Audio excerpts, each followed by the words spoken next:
হাই everyone, অনুৱে মোক এই কাপোৰযোৰৰ ফটো দিছিলে আৰু কৈছিলে যে বা এই কাপোৰযোৰৰ লগত মিলাকৈ এটা ধুনীয়া জুৱেলাৰী ছেট বনাই দিব।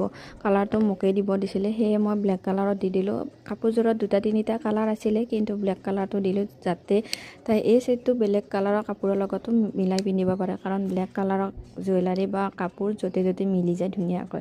চ' এই ডিজাইনটো মই আগতেও দুবাৰ তিনিবাৰ বনাইছোঁ ৰেডত, পিংকত। যদি কোনোবাই অৰ্ডাৰ কৰিব বিচাৰে তেতিয়াহ'লে মোক ইনবক্সত মেছেজ কৰিব আৰু কালাৰটো নিজৰ হিচাপত দিব পাৰিব। আৰু বহুতে প্ৰডাক্টৰ লিংক বিচাৰি আছে। প্ৰডাক্টৰ লিংক নাই, যদি কাৰোবাক লাগে তেতিয়াহ'লে মোক ইনবক্সত মেছেজ কৰিব। মই নিজেই মানে ইয়াৰ মেটেৰিয়েলবিলাক দিওঁ। আৰু বহুতে সুধি আছে যে বা কেনেকৈ ষ্টাৰ্ট কৰিম, কি কৰিম। তো মই এদিন এটা ধুনীয়াকৈ ভিডিঅ' বনাই দিম আৰু কিমানখিনি বস্তু দৰকাৰ হয় সেইখিনিও কৈ দিম। আৰু এইটো হ'ল ফাইনেল লুক। ভালকৈ ভিডিঅ' কৰিব নাপালোঁ জানে, ইমান ইমাৰ্জেঞ্চি মানে হৈছিল, জল্দাজল্দিকৈ দিব লাগে, সেয়ে মই ভালকৈ ভিডিঅ' কৰিব নাপালোঁ। এনেকুৱাকৈ মই এটা চিম্পলকৈ বনাই জল্দাজল্দিকৈ পেকিং কৰি দি পঠাইছোঁ। কেতিয়াবা ইমান দৌৰা দৌৰি হয়, ভালকৈ ভিডিঅ' ফটো কৰিব নাপাওঁ। যি নহওক ভিডিঅ'টো কেনেকুৱা লাগিছে আপোনালোকে জনাব।